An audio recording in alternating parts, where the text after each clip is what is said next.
자, 법원이 조 장관 동생에 대해서 구속영장을 기각하면서 검찰의 웅동학원, 그러니까 조국 장관 일가의 웅동학원 비리 혐의에 대한 수사에 제동이 걸리는 것 아니냐라는 우려가 나오고 있습니다. 법원이 왜 조국 장관 동생의 구속영장을 기각했던 걸까요?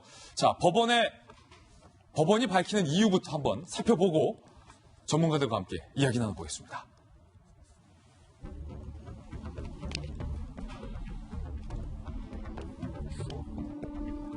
조국 동생 영장 기각, 검찰은 재청구 검토, 법원 다툼의 여지가 있고 증거 수집이 이미 이루어진 점, 사실관계를 대체로 조국 장관 동생이 인정하고 있는 점, 수사 경과, 건강 상태 등을 참작해서 구속영장을 기각한다라고 밝혔는데요. 논란이 있어요. 증거 수집이 이루어졌고 혐의에 대해서 인정하고 있는데 구속해야 하는 거 아니냐. 법조계에서는 이런 비판이 나오고 있는데 어쨌든 법원은 조국 장관 동생의 구속영장을 기각했습니다. 자, 그럼 검찰은 법원의 영장 기각에 대해서 거의 충격적인 반응을 보이고 있어요. 검찰의 입장입니다. 아니, 혐의의 중대성, 입증의 정도, 종범 2명이 이미 모두 구속된 점, 증거인멸을 조 장관 동생이 행한 점 등을 비추어 법원이 왜 영장을 기각하는지 납득하기 어렵다. 우리 검찰은 무조건 영장 다시 친다. 재청구 검토를 밝혔습니다. 그리고 법원의 판단에 대해서 불만이 있음을 공식적으로 숨기지 않았습니다. 자, 오늘 전직 검찰 2명을 모시고 검찰 특집으로 하고 있는데, 자, 먼저 김광삼 변호사님. 만약에 예전에 현역 검사 시절에 이 정도 혐의가 입증됐고 돈을 줬다는 2명은 이미 구속이 됐잖아요. 그럼 돈을 받았다는 조국 장관의 동생에 대해서 구속 여부에 대해서 김광삼 전직 검사는 어떻게 보십니까? 대부분이 이 정도 사안은 영장 발부가 거의 100% 가까이 된다, 이렇게 볼 수가 있죠. 원래 구속은 100%다. 네. 100%라는 거 없어요. 절대적인 거 없지만 거의 예측을 할 때는 그렇게 예측할 수 있는데, 사실은 조국 장관 동생의 영장이 청구되면서 그 법 쪽에나 이제 법 전문가들은 영장이 기각될 것이라고 얘기한 사람은 제가 볼 때는 한 명도 없었어요. 한 명도 없었다. 이제 그 이유가 여러 가지가 있는데, 가장 중요한 부분 중에 하나가 지금 범죄 사실이 여러 개가 있지만 그 중에 하나가 바로 웅동학원에서 교사 채용과 관련해서 2억 원 받은 혐의거든요. 그런데 2억 원을 전달한 사람 2명이 이미 구속이 돼 있기 때문에, 그러면 그 돈을 받은 사람, 그러니까 우리가 쉽게 말하면 이제 뇌물죄를 보면요, 뇌물을 전달한 사람이 구속돼 있어요. 그러면 뇌물을 받은 사람은 그 구속이 안 되면 사실 상식적으로 맞지 않는 거죠. 상식적으로 맞지 않는다. 그런 부분이 있었고, 더군다나 종범에 해당하는 전달체 2명이 구속돼 있는 데다가 지금 조국 장관 동생은 지금 웅동학원 관련된 어떤 배임 혐의가 있어요. 그것도 추가되어 있죠.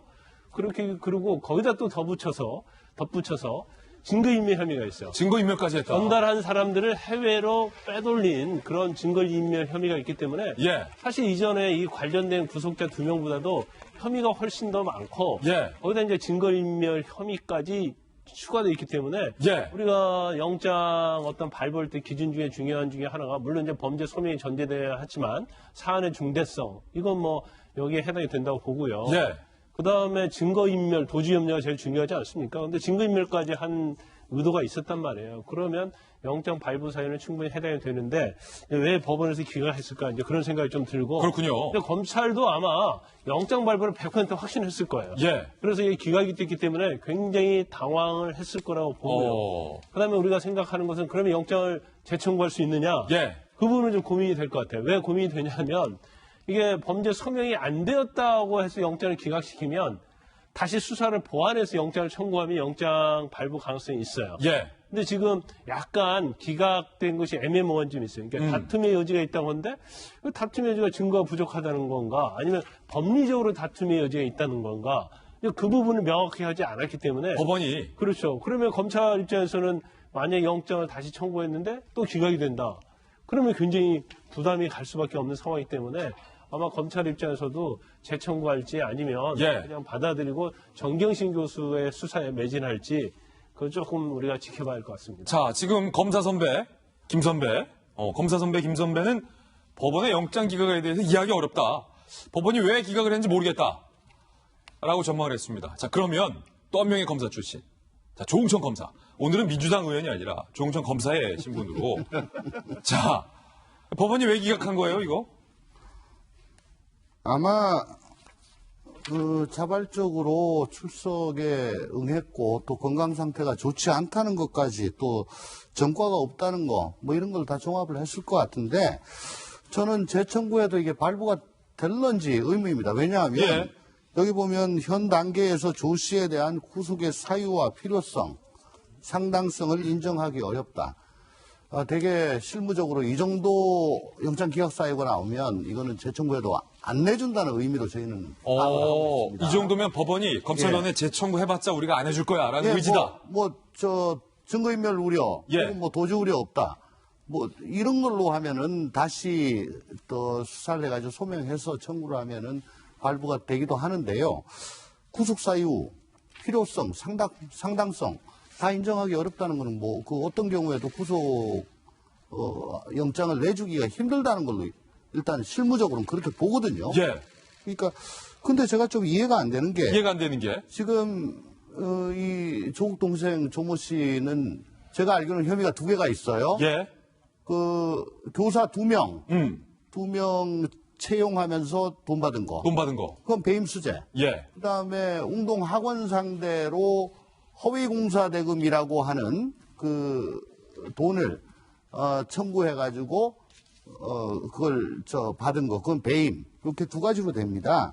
근데 배임은 이게 죄가 되는지 마는지 다툼이 있다라고 했고요. 또 그 교사 채용으로 돈 받은 배임 수재는 예. 사실관계를 조 씨가 대체로 인정하고 있다. 예. 이게 또 좀 잘 안 맞죠. 근데 아까 우리 김광삼 변호사님 말씀하셨듯이 그 교사 채용으로 뒷돈 받은 거는 종범들이 지금 구속이 다 돼 있기 때문에 여기에 대해서 사실관계를 인정을 하고 있고 또한 종범들에게 해외로 출국하라라는 게 사실이라면 그건 증거인멸의 우려가 있는 걸로 봐서 그렇죠. 2개 중에 하나만 되면은 영장을 발부하는 게 좀 더 자연스럽다. 그동안의 실무 관행에 맞는 것 같아요. 예.